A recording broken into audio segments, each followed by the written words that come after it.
We're humming under power lines. Your soft, sad, laughing notes get carried through the tangled wires. Cold machines, warm ghosts. You were singing something in me breaks. I'm holding on to every word, like proof that we were not mistakes.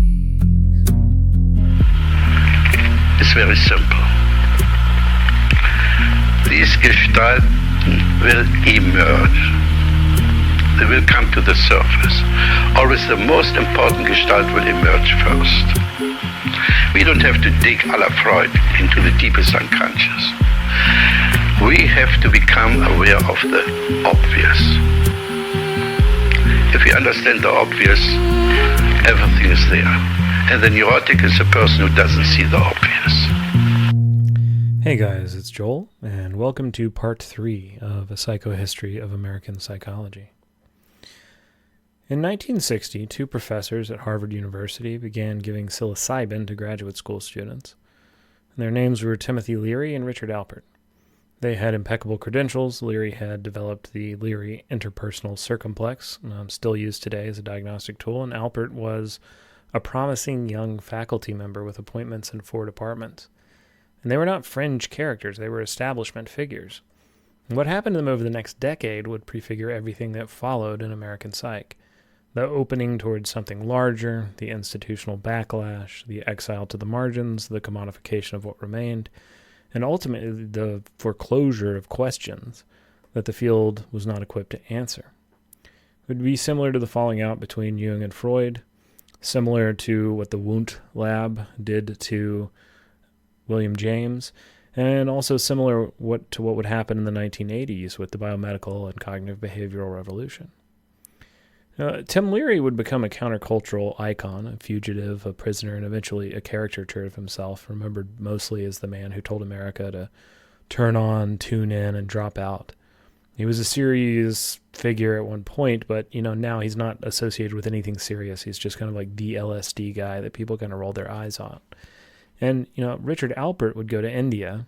He'd meet a guru, and he would change his name to Ram Dass and spend the rest of his life teaching psychology that academic departments couldn't really accommodate. And their divergent past revealed something that's sort of interesting as a extended metaphor for the 1960s and 70s in retrospect. American psychology was reaching towards something, but it couldn't grasp it, and the tools were inadequate at the time to be able to explain what it was. Maybe they always will be. And the institutional structures were hostile towards whatever that thing was. And the questions being asked exceeded the methodology that was available at the time to be able to measure and answer them. And yet those questions didn't go away. They went underground.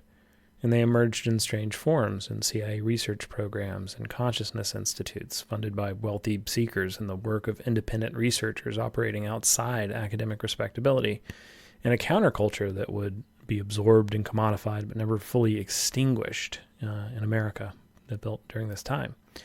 And this episode is about the road not taken. It's about a psychology that almost left the couch and became part of American life. And it's about a phenomena that is maybe too soft or too fuzzy or too big to measure, too complicated, too layered, and one that blinds us when we look at it. And what happens when a field, is defined by excluding everything that it can't measure? It's about tension between subjective and objective discovery and the possibility that this tension is not a problem to be solved, but a polarity to be held. And it's also about how all of this was swept away when the Reagan Revolution arrived, when the social safety net was gutted, and when managed care captured mental health, and when psychology retreated into the narrow efficiency that would define the next 4 decades.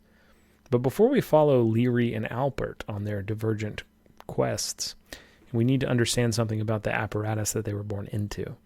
We need to understand what made American psychology so hostile to what they discovered. And for that, we need, again, the tools given to us by the historian Theodore Porter. Well, I go into businesses every day, and it's been my experience these machines can be a metaphor for whatever's on people's minds. Because they're afraid of computers? Yes, This machine is frightening to people, but it's made by people. People aren't frightening? It's not that. It's more of a cosmic disturbance. This machine is intimidating because it contains infinite quantities of information, and that's threatening because human existence is finite. But isn't it godlike that we've mastered the infinite? The IBM 360 can count more stars in a day than we can in a lifetime. But what man laid on his back counting stars and thought about a number? Porter has spent his entire career studying a paradox that explains a lot about American psychology. In his work, Trust in Numbers, Porter asks this question: why do some disciplines rely so heavily on quantification while others don't? And the intuitive answer is that quantification reflects scientific maturity, that fields become more nuanced, they become more numerical as they become more rigorous. That's the guess. But Porter's research and his books, which is, I'd recommend reading him, especially Trust in Numbers or Numbers in the Asylum. They're really good books. But, he makes a very good case that quantification is not the practice of strong disciplines, because there's a self-evidence that makes them not really need the numbers. You can see things that may not be quantifiable, but if you can see them, you can agree on them. And, these disciplines that are confident in their knowledge don't do what psych and softer sciences do. And it's the practice of weak disciplines, desperate for legitimacy, to actually quantify things or overly quantify them, exclude things that can't be quantified. And when a field lacks internal consensus, when its practitioners do not trust each other's judgment, when external authorities question, validity of a field, that's when numbers become necessary. Numbers are what you reach for when you have nothing else to offer. Metrics. And so consider the contrast. Physics does not need elaborate numerical systems to convince people it's real. Physicists can point to the bomb or to the rocket or to the electrical grid, and the results speak. But psychology has been fighting for legitimacy since William James established the first American laboratory in 1875. It's never achieved consensus or on basic questions. What is mental illness? What causes it? What heals it? The competing schools, as we looked at in episode 2, they gave incompatible answers that were based on the psychology of the founders and the psychology of the followers. And so psychology has reached again for numbers, for instruments, for the appearance of precision that conceals the absence of understanding. The IQ test was one instrument, and the symptom checklist would become another. And the neuroimaging studies and the genetic screenings and the hunt for biofactors, biomarkers, the outcome measures and treatment protocols of all of these are attempts to produce the appearance of scientific rigor in a field that has never achieved that thing. And this is not a condemnation, it's just an analysis. And the diagnosis matters because it explains what happened when American psychology in the 1960s encountered a phenomenon that truly exceeded its ability to measure. And when Leary and Alpert began their psilocybin research, they weren't rebels. They were part of the apparatus. They were doing exactly what the apparatus had trained them to do, science. They were designing studies, they were collecting data, they were publishing results. And the problem was that the data collected didn't fit the framework that psychology had built to contain it. But these people were studying something they wouldn't stop studying, and so they had to be put outside of the system.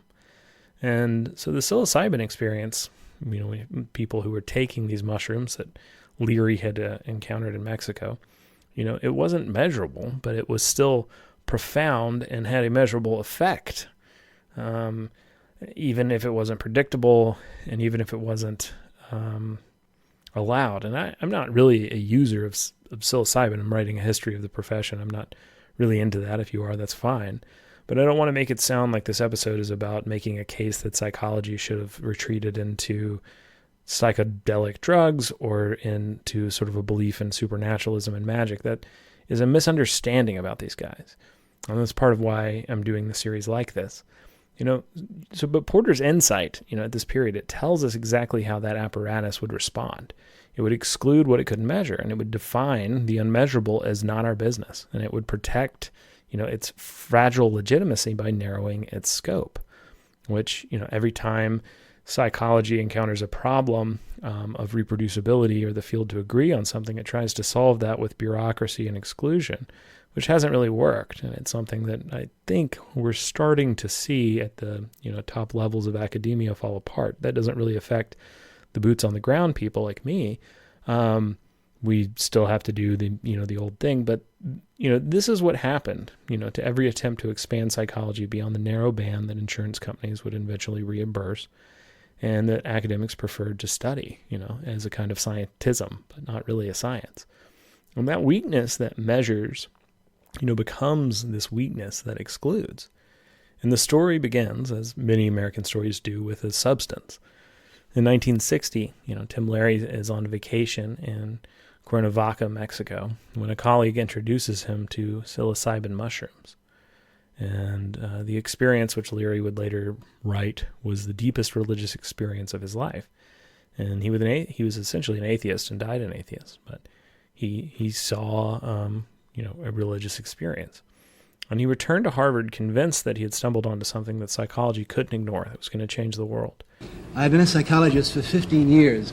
Right. And I'd come to the sorry conclusion that psychology wasn't doing much to solve the emotional or the mental problems of the human race, and particularly the American people.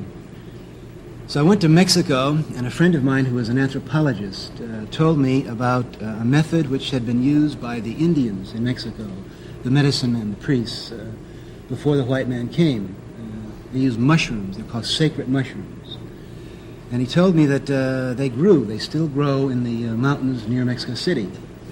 So one afternoon, a sunny Saturday afternoon, 6 years ago, he brought over a bag of these mushrooms, and I ate 7 of them.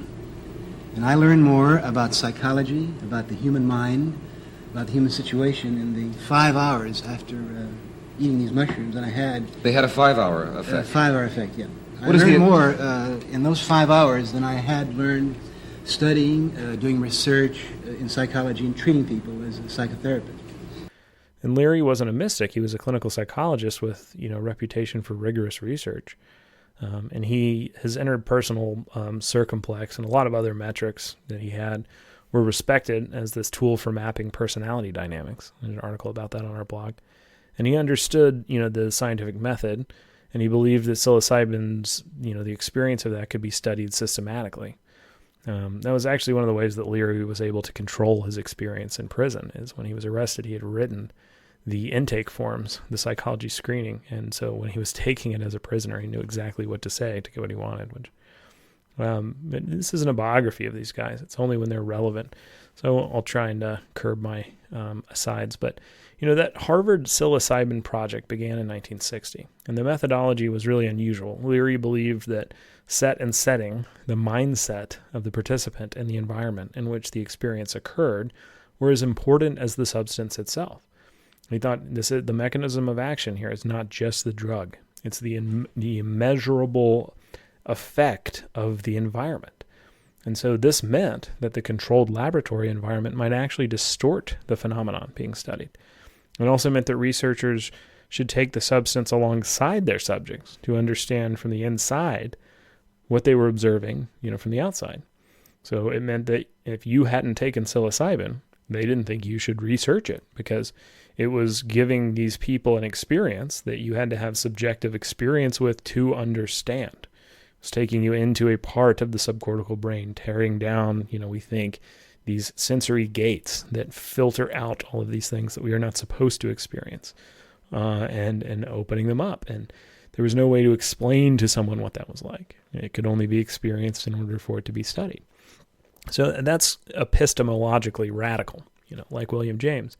This standard scientific methodology required observer detachment.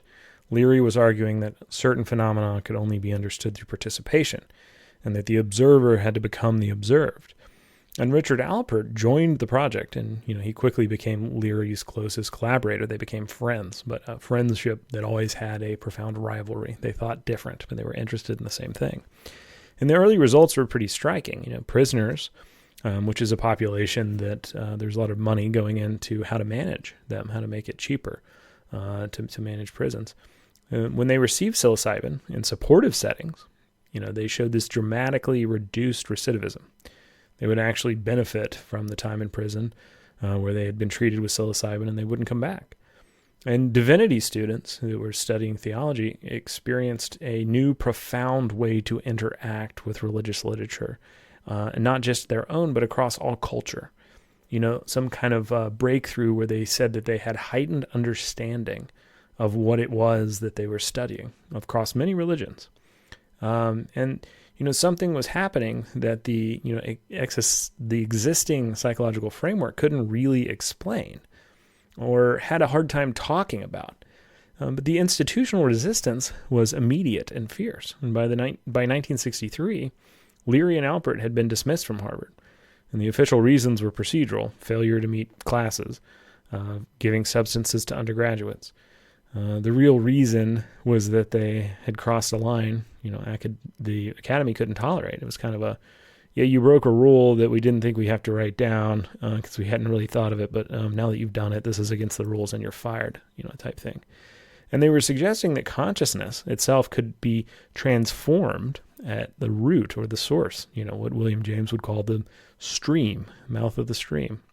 And that exceeded any therapeutic invention at the time, was kind of what they were asserting. They were suggesting that the boundaries of the self were more permeable than psychology assumed.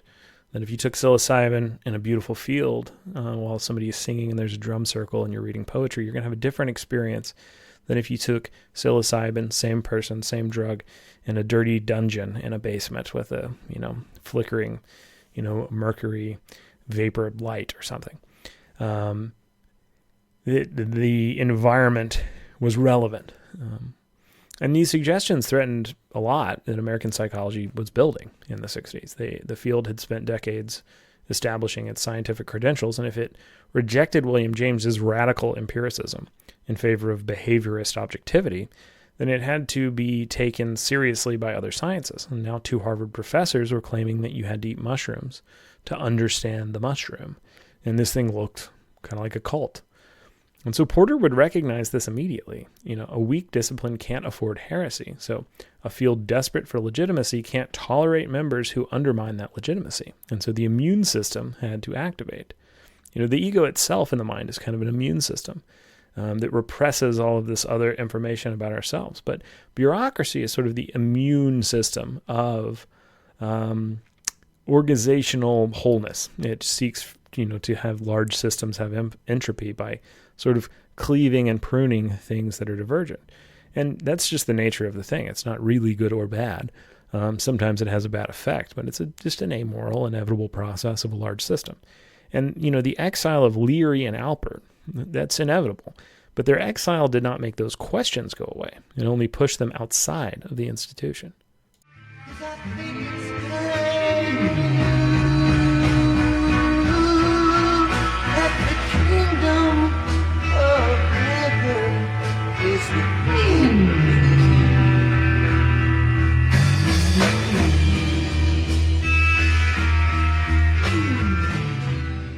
So what happened next revealed these 2 poles of response to the unmeasurable, or the unquantifiable. And these 2 poles would define the fault line in American psych for the next 60 years.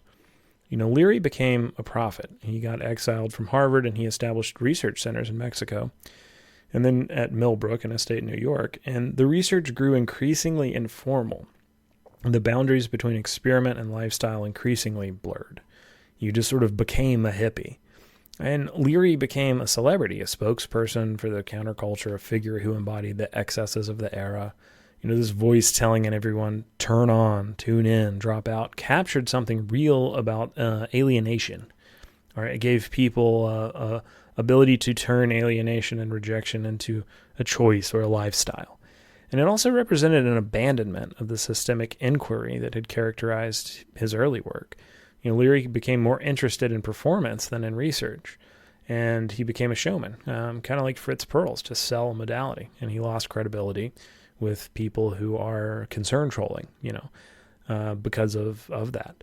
And he did become more interested in provocation than in understanding. And I think that is where he left the scientific community. But before that, the scientific community left him.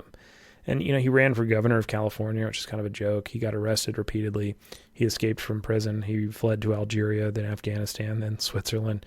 And he was eventually recaptured and spent years in federal custody. He'd be a great person to show up in like a Metal Gear Solid video game or something, crosses that timeline. And locations. But, the timeline of his death in 1996, Leary had become this cautionary tale. The establishment pointed to him as proof that psychedelic research led nowhere good, that the counterculture remembered him fondly, I guess, but they couldn't point to any lasting contributions. And his early insight that consciousness could be systematically transformed had been lost in the noise of his later celebrity and the chaos of the culture. And this is one path, trying to remain within the Western scientific framework, trying to find a way to make the unmeasurable measurable and failing. And Leary failed partly because of his own excesses, but also because the framework itself couldn't accommodate what he was trying to study. And he kept reaching for legitimacy in a system designed to exclude what he discovered. And Richard Alpert, took the opposite path.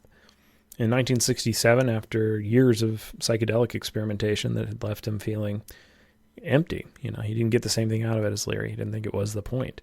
He eventually traveled to India, and he met a guru named Neem Karoli Baba, known to his followers as Maharaji. And the guru gave Alpert massive doses of LSD. And then he sat unchanged. And this is, we only have Richard Alpert as a source for this. He was just smiling for hours, and he said to him something like, yes, in the old days we knew how to make medicine like this out of herbs, and those have been lost. I never had gotten to experience this thing. He's talking about psychedelics. But when you've really mastered yourself, these don't really do that much for you. He said something like that to Richard Alpert, purportedly. Richard Alpert, or later Ram Dass, has told that story a lot in different ways. But his message was clear. It was just whatever the substance could access, this man had already accessed it. And so it wasn't overwhelming to him. It didn't look like when you dosed somebody else who had never taken LSD. And so Richard Alpert is really interested. He stays in India. And he studies yoga and meditation, and he receives this new name, Ram Dass, or Servant of God. And when he returned to America in 1968, he was no longer a psychologist in any recognizable sense. He's a spiritual teacher. And his book, Be Here Now, published in 1971, became one of the most influential spiritual texts of the era.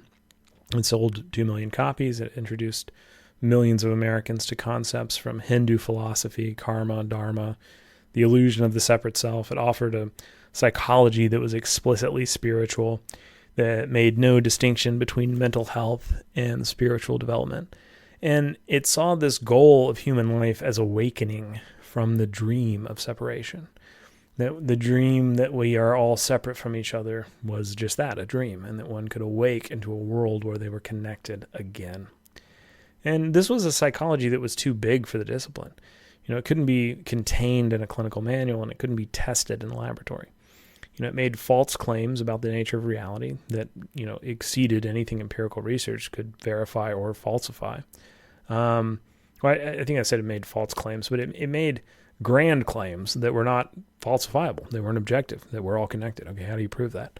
And it worked, for millions of people. They read Ram Dass and they found something that they needed. And the book addressed the existential questions that Irvin Yalom, the existential therapist, would later identify as the core concerns of human existence: death, freedom, isolation, and meaninglessness. It offered an answer that Western psychology wasn't even looking at the question of yet. Ram said to Hanuman, "What are you, monkey?" And Hanuman answered, "When I don't know who I am, I serve you. When I know who I am you." And, this is this other path, abandoning the Western framework entirely, adopting a new worldview that had no place in American psychology, instead of becoming a celebrity in psychology, granted a meteoric one. Ram Dass succeeded in reaching people, but he couldn't change the discipline. His work influenced millions of individuals, but had no impact on the training programs, the diagnostic manuals, the reimbursement structures. And both paths led away from the institution itself that was supposed to be containing the thing, psychology, in America. And neither produced a psychology that could be taught in graduate programs. It was a knowing, not a learning. And it was a feeling and a being, not a list of information. Alpert was brilliant. I mean, he had placements at almost all these colleges in the Ivy Leagues. I mean, he held positions there. He published. He was rich. And when he was taking psychedelics, he didn't find what Leary found. He felt empty. And that is kind of the tragedy. The divergence between Leary and Ram Dass is not a story of right and wrong paths. It's a story of a discipline that could not hold both, that could not integrate subjective and objective, inner and outer, measurable and meaningful, that had to choose a side that Porter would have predicted, the side that could produce numbers, even if the numbers don't mean anything or aren't connected to reality, is going to win. So let's return to that framework of the American suburb. And we need to look at German philosopher Peter Sloterdijk. Sloterdijk developed what he calls spherology, a theory of the space that human beings create and inhabit. Human beings, he says, are not fundamentally individuals. We are fundamentally relational, and we exist within spheres of shared breath, shared attention, shared meaning. And the original sphere is the womb, the intimate space of complete envelopment. Birth is this first catastrophic, spherological event. This thrownness or, ejection from the original sphere into a world that must be resphered through family, through community, through culture, through religion. We're building this, womb around ourselves. In his first book, Spheres, he says that, Neolithic dolmen were these giant stone containers, to get the earth to contain us again. There's a little, Aristotelian geometry, in Sloterdijk. And throughout human history, Sloterdijk says that people lived within great spheres that organized existence. The sphere of the village, the sphere of the church, the sphere of the nation. They're physical and metaphorical containment structures that say this is you, and this is where you stop and the world ends. This is where you gently, go into chaos, your sense of order, and chaos is out there and order is in here. And these spheres provide meaning, connection, protection from overwhelming vastness of existence. All those things that Irvin Yalom talks about, being the core problems with being a human. They tell you who you are, where you belong, and what your life is for. And modernity is characterized by this progressive collapse of these spheres. The Reformation shatters Christendom. The Industrial Revolution shatters the sphere of the village. The World Wars shatter the sphere of national community. And what remains is what Sloterdijk would say is foam. This countless tiny individual bubbles that are still connected to each other. Each person struggling to maintain their own microenvironment, their own immunity, their own protection from the overwhelming outside. That's where he goes. In the Spheres trilogy, the first book is called Spheres, and the second book is called Bubbles, and the last book is called Foams. And they kind of go through this development of history and psychology of history. And, now if we look at post-war America through this lens, the suburb was foam architecture. Each house is a bubble. Each family is its own sphere. And the great shared spaces of the city, the agora, the plaza, the park, the church, they're replaced by the private lawn, the television set, the automobile, that transported you from one bubble to without ever entering shared space. And the psychological crisis that Leary and Alpert encountered was, in Sloterdijk's terms, a crisis of spherological collapse. The shared meanings that had once organized existence were fragmenting, and each individual was increasingly responsible for generating their own sphere, their own meaning, their own protection. Like foam. They're connected, but they're atomized. They don't really know that they're connected. And the psychedelic experience, whatever else it was an experience of sphere breaking. Ego dissolution is the collapse of the personal bubble. The mystical unity that subjects, reported when they were experiencing the re-entering the larger sphere, of dissolving the isolation of the foam, rejoining something vast. A lot of these case studies where people take LSD or psilocybin in the 60s, I don't think you could give people LSD or psilocybin. Some things would be similar, but that experience of connection, I think, was what was missing, and that's why it was experienced as this spiritual thing. There is a sense of connection, you get when you read case studies about psychedelics or, ketamine, which is, I guess, is sort of a psychedelic. A lot of that is context dependent, and, like they were noticing. And some of that context is, are you in a dirty dungeon, or are you out in a pretty field, with hippies with flowers in their hair? But some of that is time, the culture that you're in. And this was the culture that they were in at that time. The human potential movement in Eastland, the encounter groups and the commune experiments, these were all attempts to rebuild spheres. Even some of the weirdness, like the big rituals and touching and, group sex that, people got upset about. It was this longing for that connection again, not endorsing or judging any of that. I just think that's why it happened. And to create these, shared spaces where people could breathe together, practice together, mean together. They were trying to re-sphere a culture that they were watching collapse into foam. And they faced a technology that was more powerful than any other, at the time. The battle for the mind of North America will be fought in the video arena, the Videodrome. The television screen is the retina of the mind's eye. Therefore, the television screen is part of the physical structure of the brain. Therefore, whatever appears on the television screen emerges as raw experience for those who watch it. Therefore, television is reality, and reality is less than television.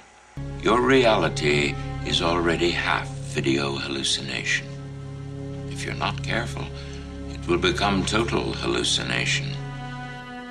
You'll have to learn to live in a very strange new world. And Walter Ong, he's a Jesuit scholar of media ecology, I guess. He writes about this transformation of meaning and language through technology. And, Ong distinguishes between three types of conscious states that correspond with different communication technologies that changed human cognition and consciousness over time. Primarily orality is this consciousness of cultures without writing. In oral cultures, knowledge is communal. It's stored in memory. It's transmitted through performance, through embodied ritual. The self is porous. It's embedded in a community defined by relationships rather than interior states. And literacy transforms consciousness. The written word is private. It's individual. It's detached from the communal voice. And the literate self is bounded. It's interior. It's capable of private thought that can't be shared. I always was shocked in graduate school when they were telling me how long it took for people to learn to read, or not graduate school, sorry, bachelor's degree at Swanee, but how long it took people to learn to read silently. That was a thing that people, they didn't understand that they could do that. For a while, people would have a lectern in their room until the 10th century, because they would just sit there and read aloud if they needed to read something, and that was just the way that you did it. Literacy is transformed. It transforms consciousness. Is part of what Walter Ong is talking about, and television introduced something new. This secondary orality. Primary orality, television is communal. It's participatory. It's voiced rather than written.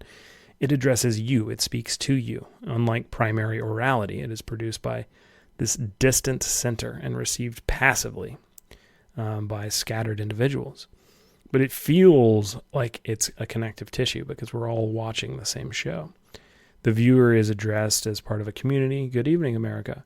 But that community is imaginary. The viewer sits alone in their bubble, receiving the same voice, having the illusion of shared experience, while actually experiencing isolation. And it's not that TV is like all bad, but it was a new invention that functioned differently, at this time than it does now. Something like the show Mad Men, totally different than anything that TV was doing in the 1950s and 60s. And this is this perfect technology for foam. It maintains the fiction of the sphere while actually fragmenting it. And each bubble receives the same transmission. It believes itself to be part of something larger, but it can't actually interact with the other bubbles. And these shared experiences become simulated. But what the reality is isolation. And you have to understand that, like the metaphor of the engine, to understand psychoanalysis. You have to understand that to understand the revolutionary psychology of the 1960s. But man, you're never going to get any truth from us. We'll tell you anything you want to hear. We lie like hell. We'll tell you that Kojak always gets the killer and that nobody ever gets cancer in Archie Bunker's house. And no matter how much trouble the hero is in, don't worry, just look at your watch. At the end of the hour, he's going to win. We'll tell you any shit you want to hear. We deal in illusions, man. None of it is true. But you people sit there day after day, night after night, all ages, colors, creeds. We're all you know. You're beginning to believe the illusions we're spinning here. You're beginning to think that the tube is reality and that your own lives are unreal. You do whatever the tube tells you. You dress like the tube. You eat like the tube. You raise your children like the tube. You even think like the tube. This is mass madness, you maniacs. In God's name, you people are the real thing. We are the illusion.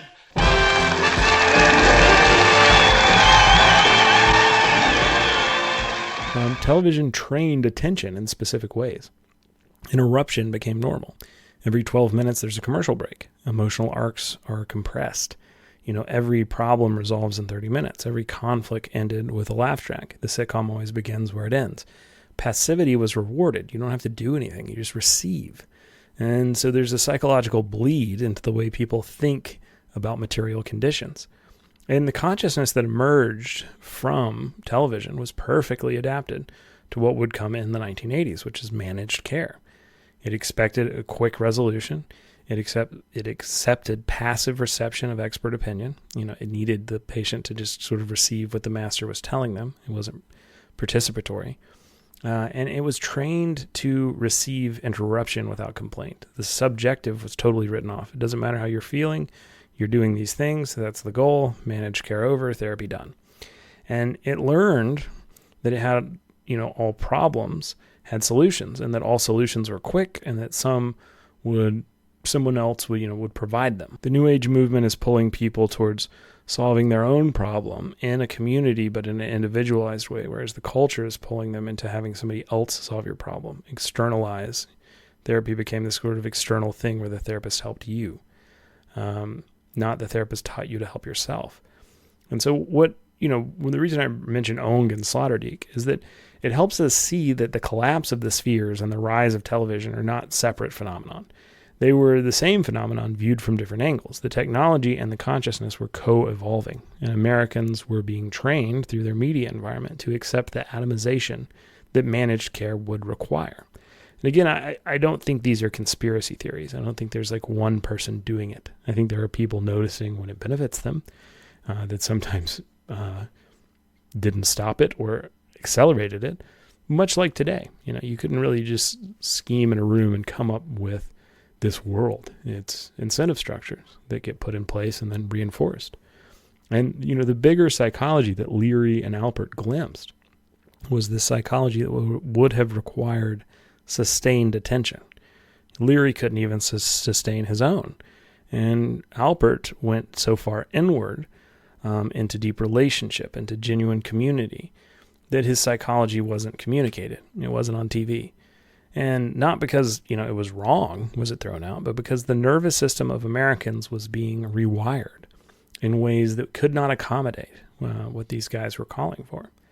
And so the exile of Leary and Ramdas reflects this broad pattern that continues through psychology, the systematic exclusion of phenomenon that can't be easily measured. Why should we do this if you can't even give us a paper telling us that it's a good idea? We can't look at the hollowness of the world and decide that, isolation is bad, meaning it's good, community is good. We can't just rely on any of these things to be self-evidencing phenomenon. We have to have you prove it to us, and it looks like you can't. Consider what the psychedelic research is pointing at, though. It was suggesting that consciousness has depths that normal waking awareness doesn't access. The same thing that Freud said that got him kicked out of the medical establishment. You're not in control of your life because there are deep forces beneath you, and I can't even explain those to you. You have to experience them for yourself. A lot of people are going to say, screw you. I'm not going to believe that or do that. You can't prove it, man. It suggested that the boundaries of the self are not fixed, but that they can expand to include experiences of unity with others, with nature, with something that the subjects often describe as divine, which is why it looks like a cult, or the hippies look like they're crazy. And a lot of them were, by the way. It was suggesting, though, that this single experience, could produce lasting personality change that would take you somewhere that you wanted to go, but you didn't know that you wanted to go there yet. This promise of therapy at its best, psychology working well, that it can solve a problem you don't even know you have. That's scarier to psychology than let me figure out how to solve the problem that you think you have right now by telling you what to do. And these, suggestions weren't totally irrational. They were not unscientific in any fundamental sense, because that did happen. When you gave people psilocybin, they would say, hey, I realized that I never admitted to myself that I have this problem that I just solved. But how do you do a study for that? You can prove that it's happening. But the way that psychology wants to operate is that the problem has to be identified before the study, which makes this whole mess of subject and object, causation and effect, goal, completion. It makes it not work. These things are too soft for the psychology that was emerging in the 60s. And now, they require subjective report. They could not be easily quantified. They required unconscious informed consent. And they pointed towards questions of meaning and value that the behaviorist revolution had explicitly excluded from the discipline and would continue to exclude further as that discipline evolved. My friend Adam O'Brien in New York, he says that when you're treating dissociation, people can't know what you're going to take away from them. They want the symptom to go away, but they don't know what's on the other side of the symptom, which is you dissociate for a reason. There's something there that you don't want to know, that you don't want to feel. And that you kind of have to talk to them until you have unconscious informed consent, because they can't understand what's going to happen, but you have to sort of let them understand a process intuitively so that they can consent to it. Because everyone says that they don't want to dissociate until they figure out why they dissociate. Then it becomes hard to treat them. So that's where I got that phrase, so I want to attribute it. But, the problem was not that, these phenomena existed. So this is this reoccurring pattern when psychology, encounters these things. It doesn't say, are our tools inadequate? Are our questions wrong? Is this phenomenon real, or is it just not important? Or is it just hard to even describe? But over time, this became a ton of information that is relevant to psych. Like mystical experience, not our business. Send those guys to religion. The sense of meaning and purpose, not our business. Send them to the philosophy department. Well, Lord, you're not going to find any of it there. The body's role in psychological suffering, that's not our business. Send them to a chiropractor.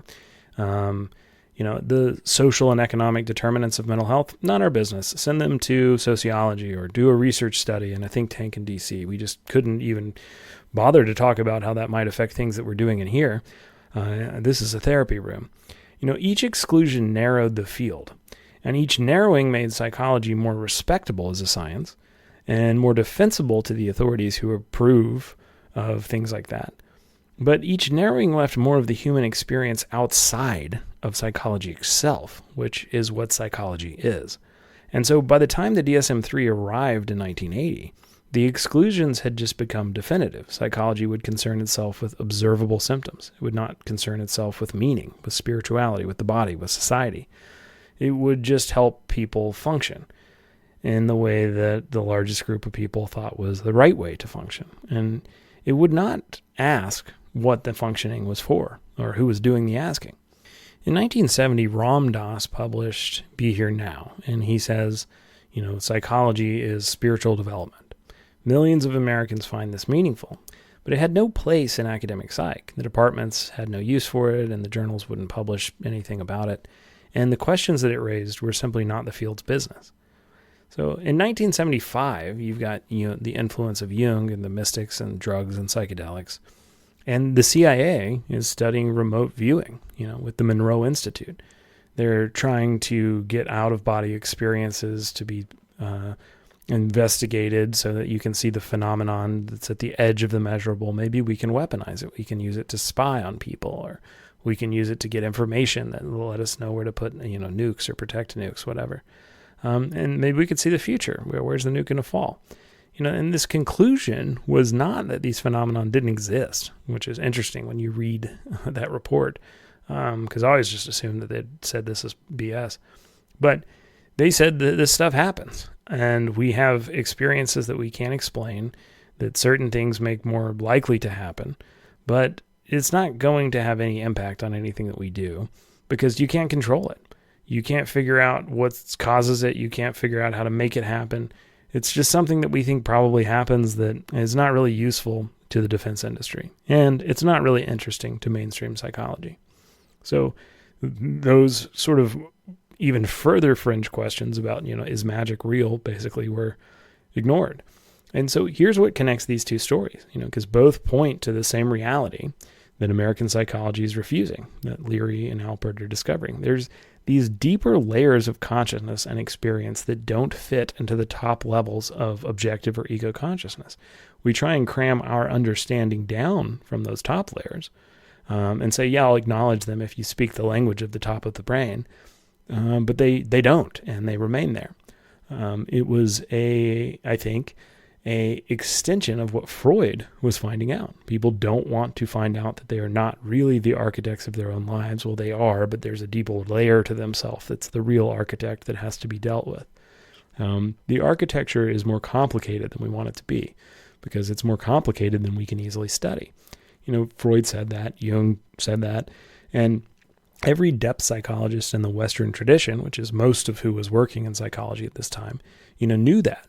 And there are layers beneath waking awareness that respond to things in our environment, layers that respond to our, built environment, layers that respond to material reality that are hard to isolate to a specific mechanism of action in a study. And these layers control us, but they're still there, even though they're hard to isolate. And they still motivate us, and they shape our choices, even when we don't name them. And, both Ram Dass and the CIA researchers discovered from opposite directions that these layers can be healed. The people who took psilocybin with Tim Leary and then integrated the experience noticed something changed. They were no longer, controlled and motivated in the same ways. And something had shifted at a level deeper than cognitive understanding. And the people who did spiritual retreats with Ram Dass noticed the same thing. The practices worked. The change was real. They could not necessarily explain the mechanism, but the outcome was observable. A lot of times they couldn't even explain what they knew. They just said, I have a higher knowledge and I feel better, which is sort of hard to quantify. And this is and always will be part of psych, no matter how much we choose to look away from it. There is a mystification of these things. People sometimes think you have to embrace this metaphysical woo-ness to take any of these ideas seriously. But that's not true, because neurology is taking them seriously now. These are relatively hard sciences if we just let them be hard, but assume we can't measure the hardness of it, I guess. If we apply the same rigor that we apply to anything else, it would fall apart too. If you said, well, we can't really study quarks because we don't think that they're there, you've got to prove it to me before I'll study it, then you couldn't have physics. Physics can't operate on that language any more than an accurate and scientific psychology can. And if we do not require that every finding, be reduced to the single mechanism of action, the single causation that we're looking for before we cause the causation, then we can't study it. And here is a truth that the efficiency apparatus still can't tolerate. Some things can be comprehended without being studied, and some things can be studied that cannot be comprehended or reduced to a mechanism of action. And that always will be psychology. Call it a hard or soft science. But the contemplative traditions, they comprehended something about consciousness through direct investigation. They didn't need fMRI machines to discover that the self is constructed, that attention can be trained, that suffering arises from grasping, that consciousness is actually more of a filtering mechanism for experience than the creation of it. They discovered these things through systematic first-person inquiry, and their discoveries have been replicated by millions of practitioners across thousands of years. And the CIA researchers studied something about consciousness through third-person methods. They found effects that exceeded chance, but they couldn't be controlled. And they could not reduce those findings to a mechanism. And so the findings weren't really real to a group of people trying to weaponize psychology. And both paths pointed towards the same conclusion. Consciousness has depths that exceed what the ego can access, or the laboratory can measure. And working with those depths produces change, even when we can't explain how. And this is the bridge that American psychology refused to build. Hippies are very interesting to the young. They like music. The word love is used by them a lot. Their diversions might seem to be harmless enough were it not for one thing. In a very aggressive and evangelical way, they praise the effect on the mind of hallucinatory drugs, particularly the drug LSD. The drug is what holds their subculture together, and the drug is extremely dangerous. In such cases, when excessive anxiety and tension are interfering with rehabilitative efforts, Valium, diazepam can help the transition back to work, back to a more normal life.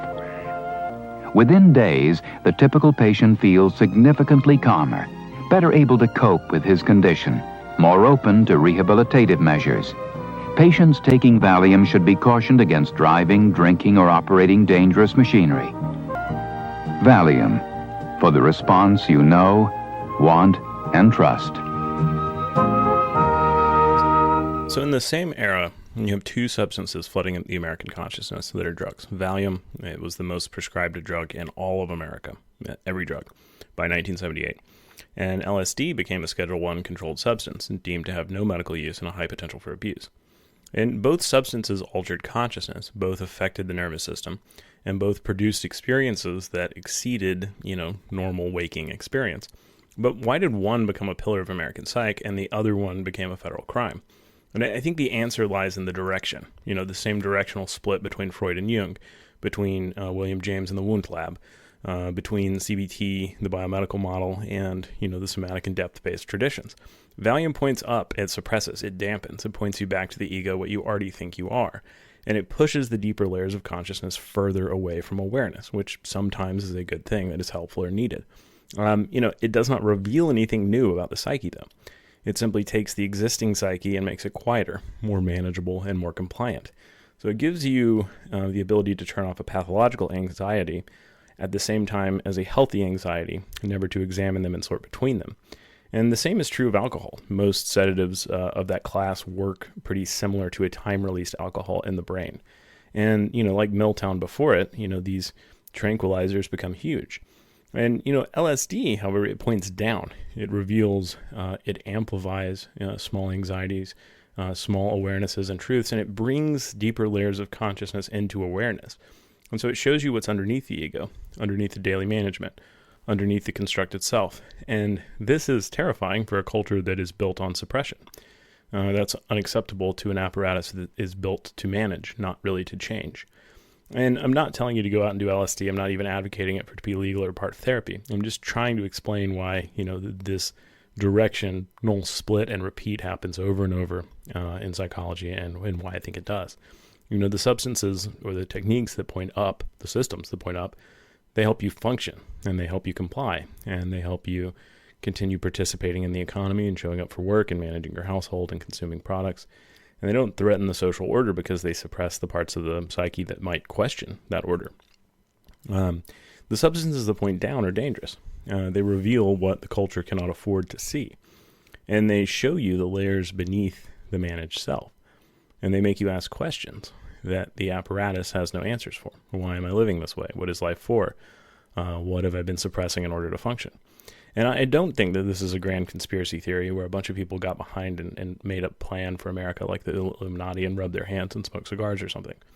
I think it is very telling when people were told, hey, this is something that can show you another layer of self that can take you down, that can teach you that actually what you are right now isn't maybe not what you want to be, and maybe not all you are. And that was just an open door a couple times in American history. People said no collectively. They were afraid of that, which tells you what's in the basement.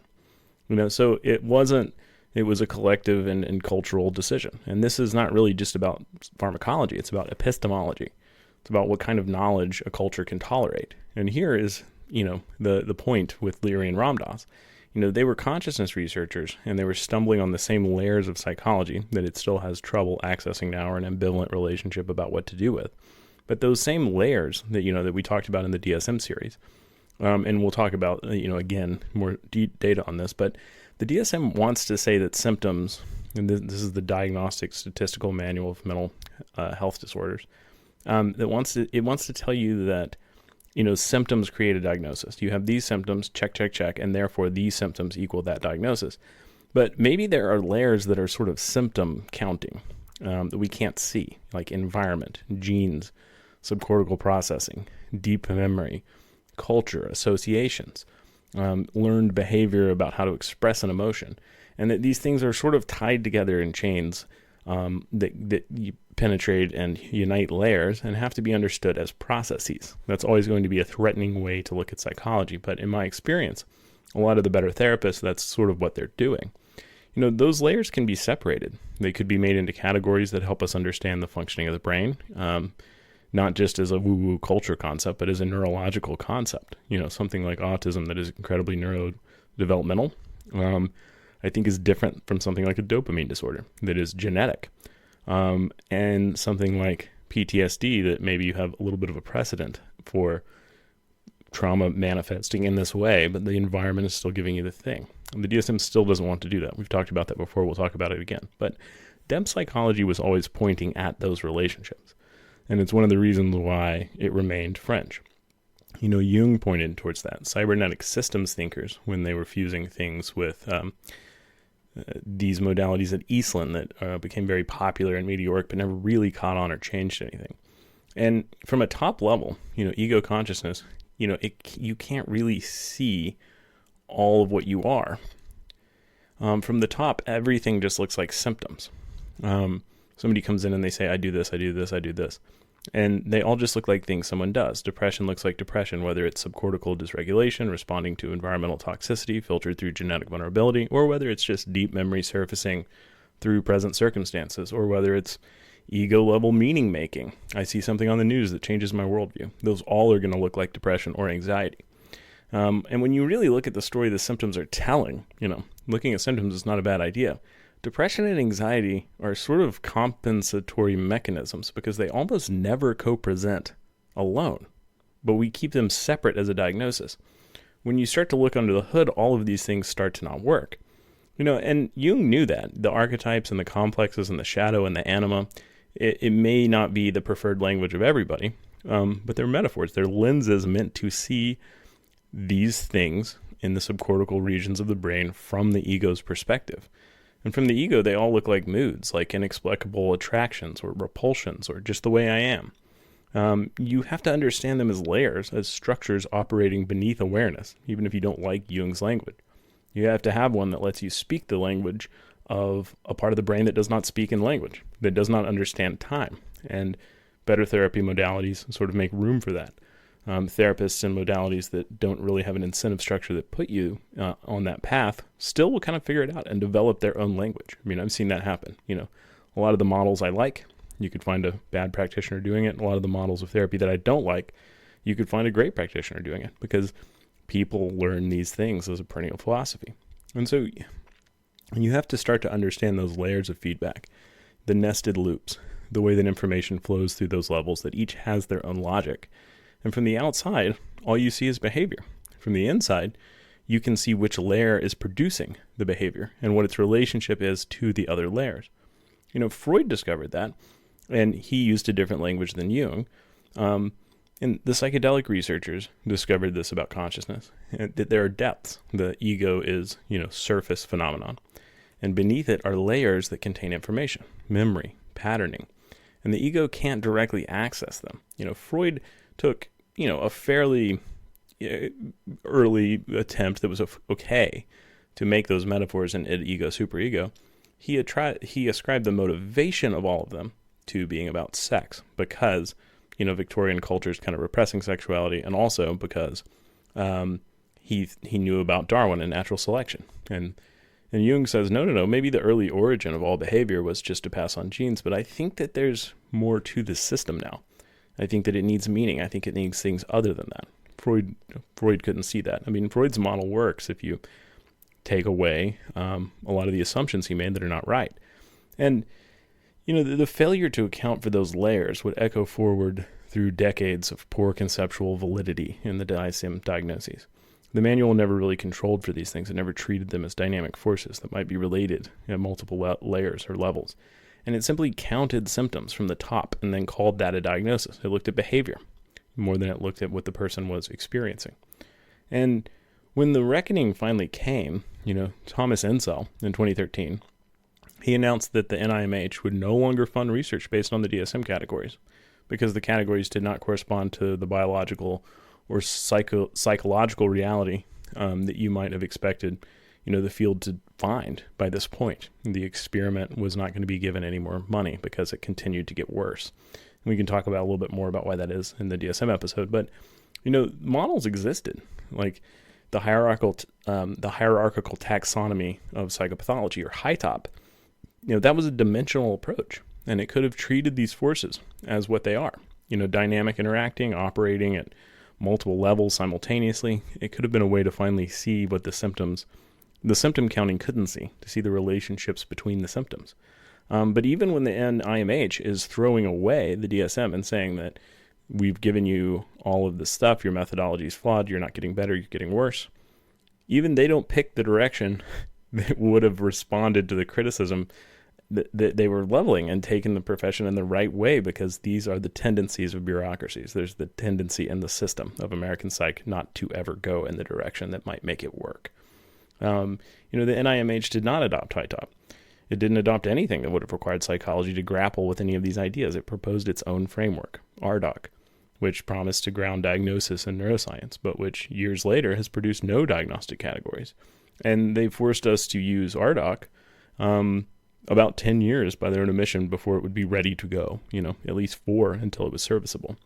And, no new treatments, no new way of time meeting patients. RDoC is not, email me if you know, it hasn't really produced anything different than the DSM. And the pattern repeats. The apparatus encounters its own limitations. It acknowledges briefly, that it doesn't work, and then it fails to adopt anything that would actually take it to a deeper level of understanding. The system, the microcosm, reflects the macrocosm. And, we could have had a bigger psychology, a psychology that left the couch and became part of American life, a psychology adequate to the questions of that humans were actually asking: existence, meaning, death, the nature of the mind, maybe a shared language for a culture.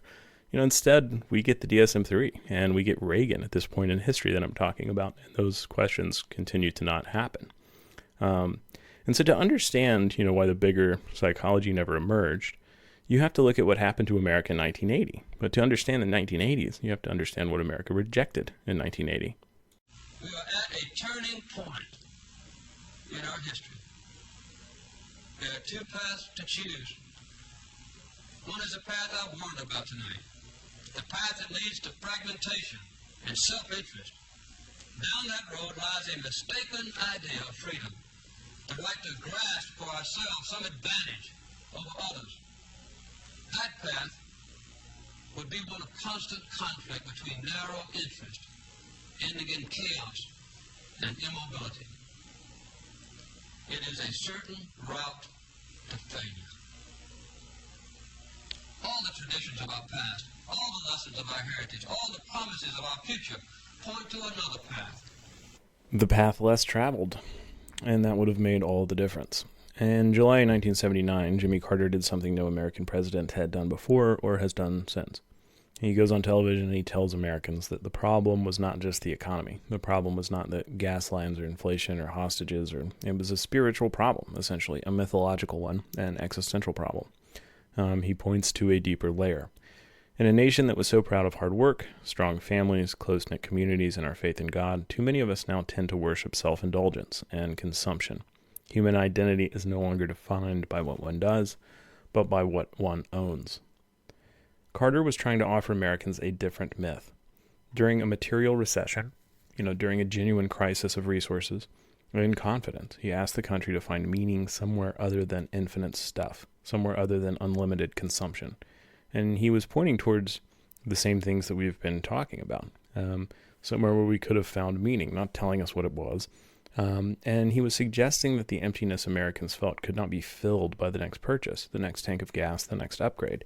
It was the most psychologically sophisticated thing that an American president had ever said, and it acknowledged the crisis that was not merely economic, but was existential. And it suggested that the solution was not more growth, but different values. And America utterly rejected it. The speech was immediately labeled the malaise speech, and though Carter never used that word, it was mocked and dismissed and treated as evidence that Carter was weak and that he didn't understand what Americans wanted. They wanted oil during the oil embargo, and what Americans wanted, it turned out, was someone who would tell them that they could have everything, and someone who would restore the myth of infinite abundance, bring back the hero myth in an inflated way, and someone who would make them feel good. In this present crisis, government is not the solution to our problem. Government is the problem. This podcast is not about the psychology of American politics, but where they overlap, and it is relevant now, is this would mark a trajectory that continues to the current day. One is the aesthetics, not really the material reality of politics. Americans would start to measure how good does this person make me feel.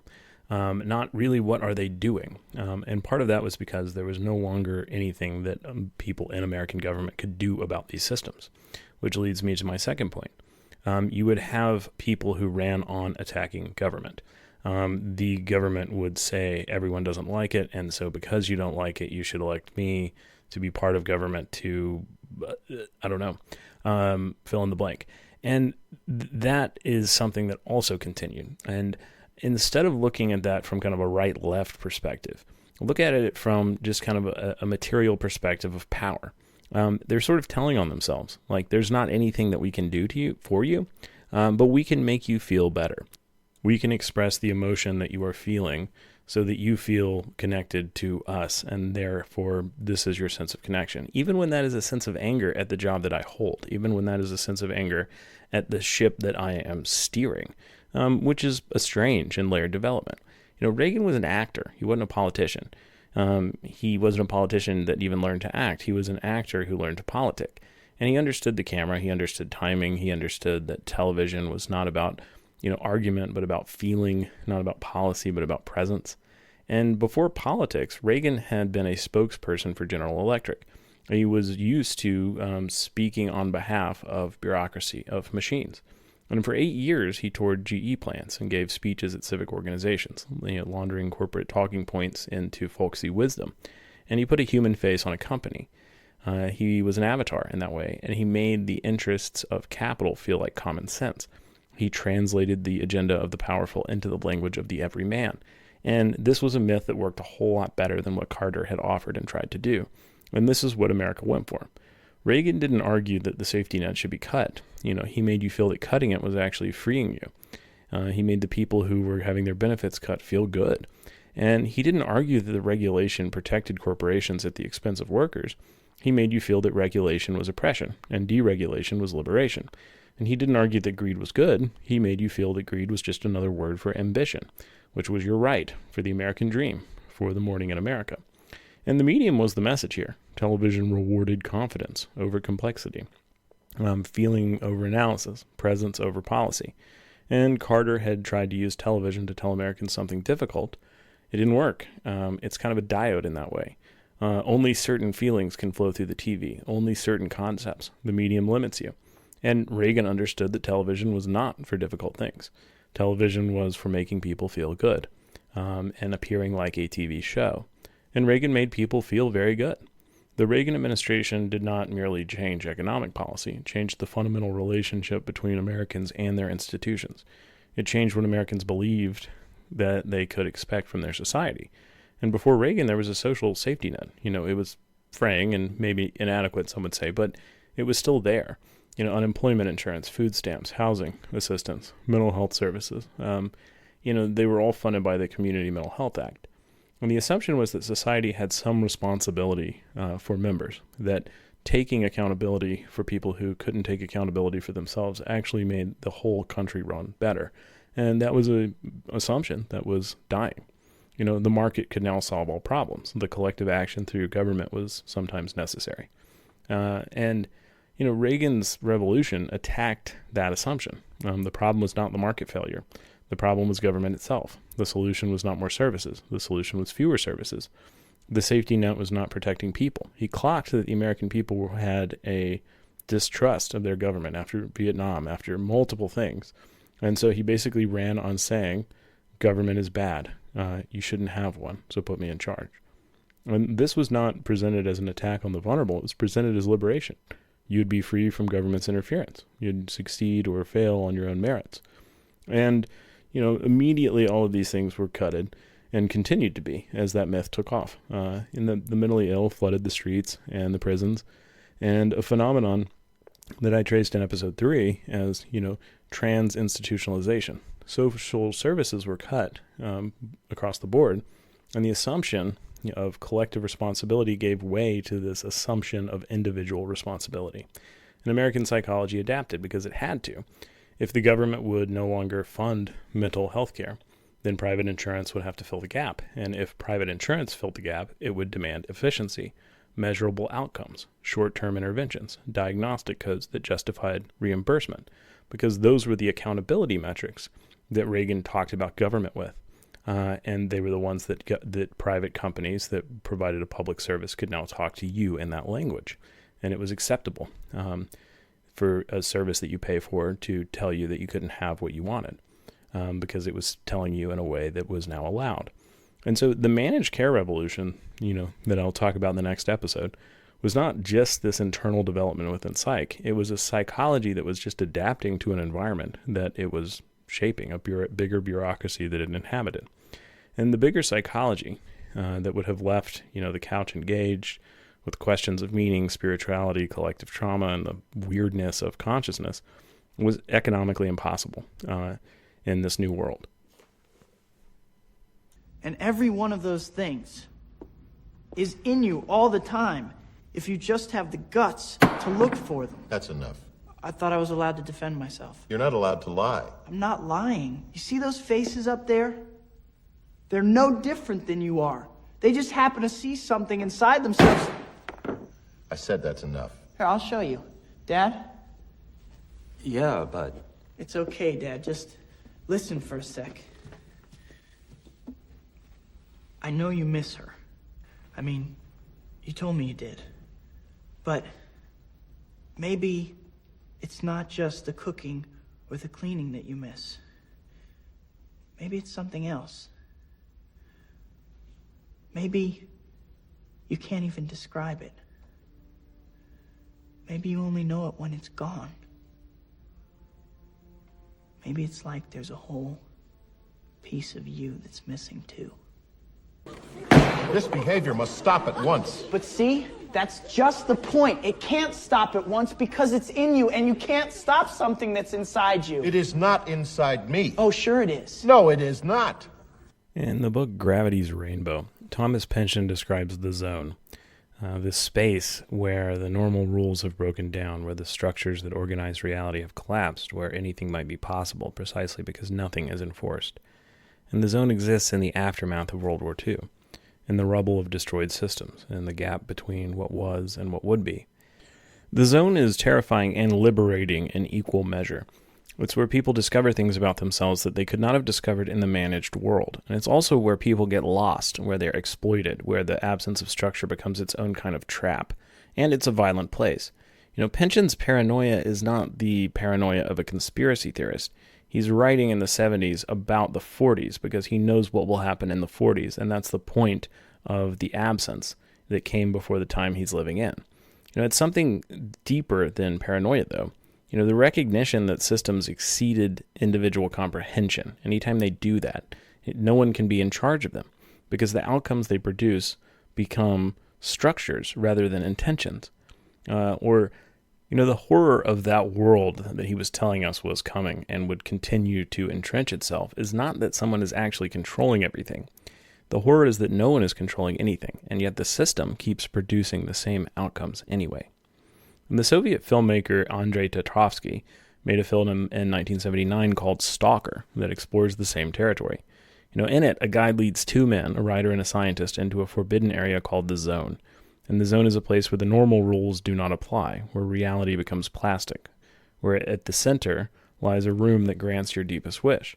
But the Zone is dying. It's been sealed off. It's been militarized and contained. And the men who remember it when it was alive are old and they're marginal. And the pilgrimage to the room is nearly impossible now. And the room itself, when they finally reach it, may no longer even work. And both Pynchon and Tarkovsky were diagnosing something about institutions and about the same times. The Zone is any space where genuine transformation was once possible. The church was once a zone. The university was once a zone. The therapeutic relationship was once a zone. The government was once a zone. But what happens to zones? They become simulacra. The form persists, but the function disappears, and the institution continues to reproduce its aesthetic while losing its actual capacity for transformation. And this is what happens when the system becomes larger than what we can comprehend. Because we can't comprehend it, we are no longer controlling it. It is controlling us. The same way that these deep processes of the deep mind that psychology had set out to task, it was being controlled by these in the external world. This copy of the microcosm and the macrocosm. And, Jean Baudrillard would say that a simulacra is this self-copying original. It's a copy of something that has forgotten what it was supposed to be copying, or where the original never existed. And on that note, Xerox machines arrived in 1980, and they became the perfect metaphor. Now you could make copies of copies. Each generation is slightly degraded until no one remembered what the original looked like. And the institution becomes a copy of itself, reproducing forms that once had meaning but now serve only to perpetuate the institution's existence. American psychology in the 1980s was becoming a simulacrum. The forms of therapy persisted, the 50-minute hour, the diagnostic assessment, the treatment plan. But the function, the actual transformation of consciousness, was the exception, if you found it, to the rule. And the encounter with the unmeasurable was being hollowed out. What remained was a bureaucratic process optimized for billing rather than healing. And all of this was built in the world of the label. The zone of the human potential movement, and the zone of psychedelic research, the zone of genuine encounter between therapist and client. All of these were being militarized, contained, and reduced to protocols, labels, and boxes. And the guide who remembered when the zone was alive was retiring or dying. And the young therapists being trained had never known anything else. And this is what happens when a weak discipline responds to pressure by narrowing.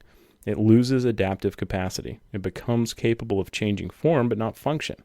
And it can produce new diagnostic categories, new treatment manuals, new billing codes, but it can't actually do anything new because the zone is dead, broken, or forgotten. And a structural trap emerged that would continue to define psychology for the next 40 years.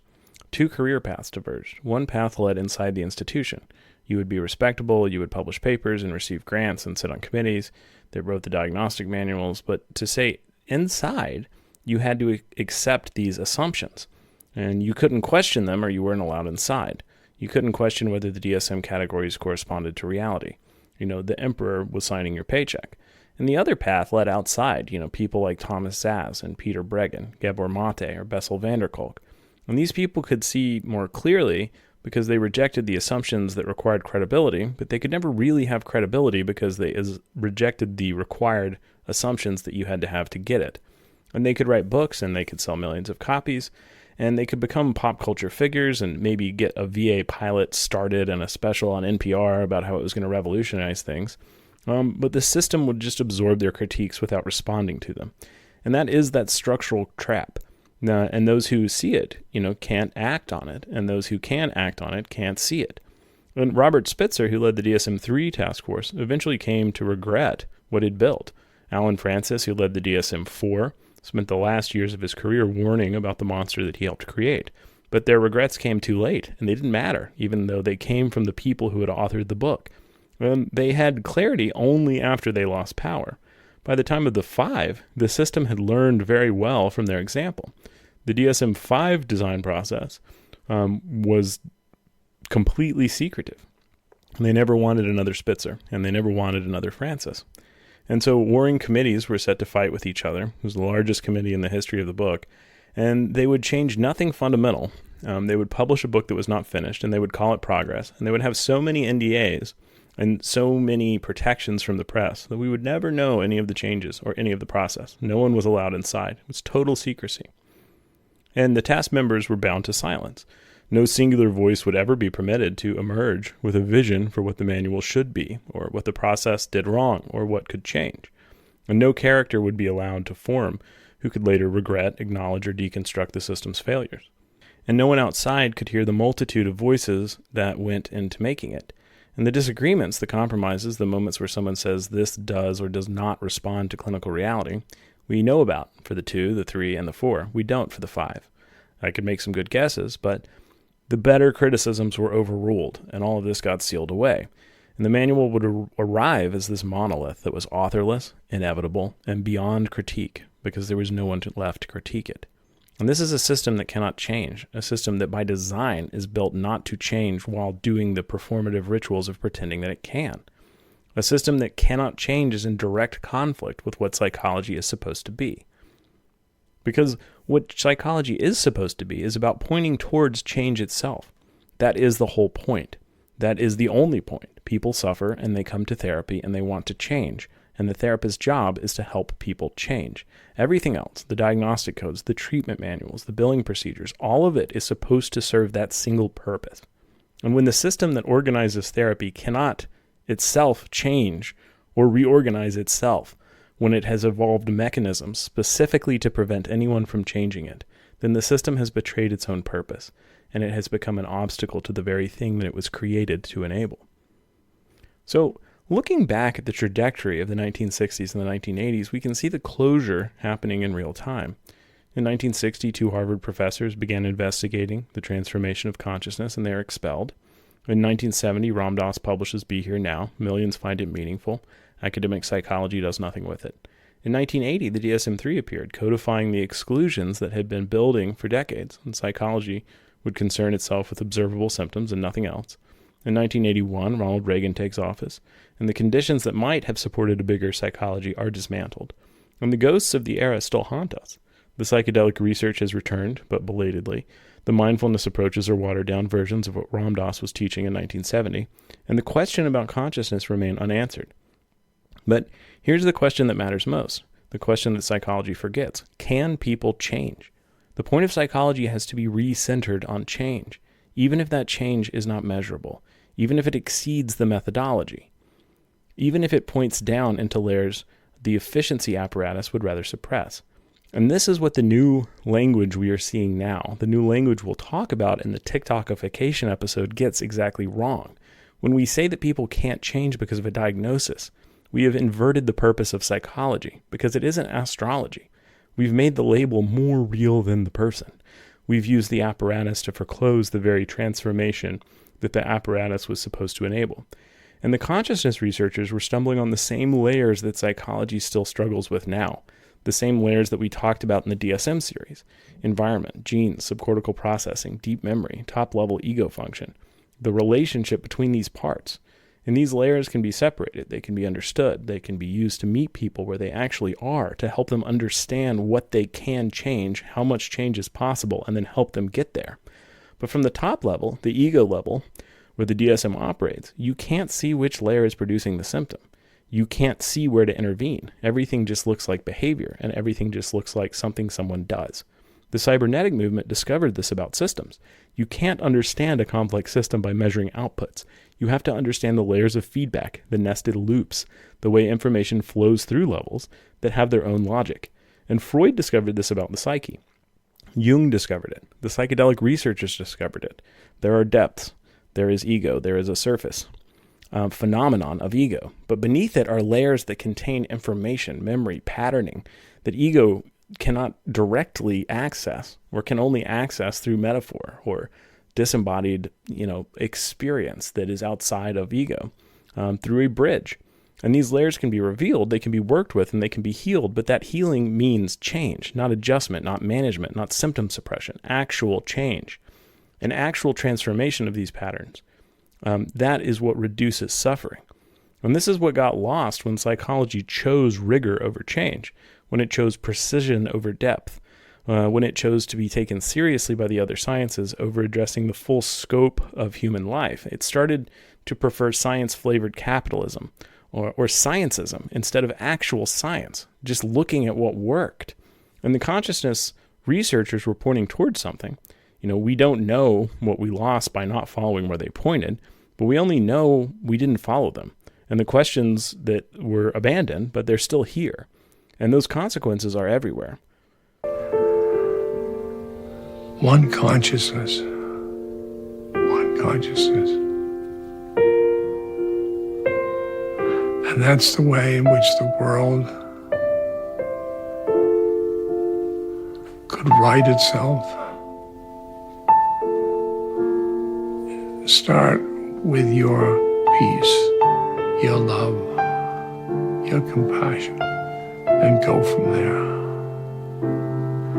And then love everything.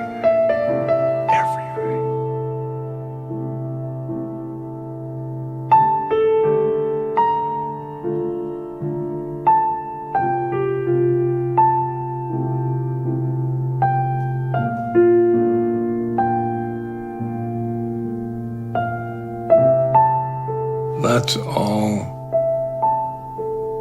walk each other home. And because psychology deferred these issues of meaning, it left Americans vulnerable to worse answers: consumerism, base forms of tribalism, petty quarrels around identity, property ownership, nuclear family as salvation, and the myths of the market. These myths were the ones that would take over and become the collective language of the culture: television, mass media, algorithm, mass consumption. Walter Ong saw that secondary orality would stimulate community while maintaining isolation, but he did not see how far that would go. The television trained attention for interruption. The internet fragmented it further, and the smartphone completed the process. The nervous system is now fused to a device that delivered dopamine hits by optimizing machine learning that created the sensation of connection while actually deepening isolation, that filled every gap where meaning might have emerged with content designed to prevent the questions from being asked. When the algorithm learned what the deep layers wanted, they learned what the hunger for meaning, how to exploit that. And they learned that outrage was engaging, that fear was engaging, that tribal conflict was engaging. And they learned to feed the starving layers junk that would keep them hungry because they had been abandoned by the mainstream of academic psych. And this is what the consequence of that abandonment meant. It wasn't psychology that caused these things. And a lot of its choices, its hands were being forced by a culture that it was struggling to survive with it, struggling to be funded in, at a public or private level. But these forces shaping American life were larger than any single discipline. And psychology could have been a counterweight. It could have been a place where Americans learned to recognize what the deepest layers actually need and to distinguish between genuine nourishment and junk food for the soul. It could have taught us to tell our ego from our soul, but it's a lesson that the field never even looked at.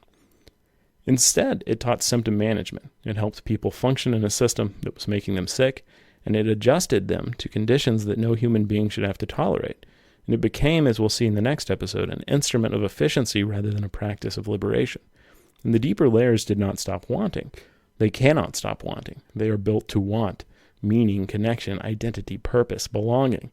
But if we don't acknowledge them, if they remain unconscious, then they remain vulnerable to co-option, to exploitation. And these are not optional features of human consciousness. They are the architecture. You could ignore them, but they will not ignore you. And when psychology refused to address them, when it drew a line in the sand and said, this is not our business, it did not make them go away. It simply guaranteed that it would be exploited by forces that have no interest in human flourishing. The myth of the market was happy to fill that void. So were algorithms, and so were demagogues. Unfortunately, psychology was not.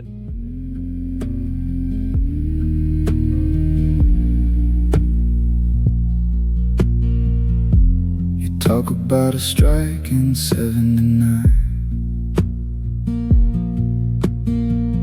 Names that never made the news. I can taste the factory on every line. The rust, the rain, the loosened screws. Cold machines, warm ghosts. We're humming under power lines. Your soft, sad, laughing notes get carried through the tangled wires. Cold machines, warm ghosts. You singing something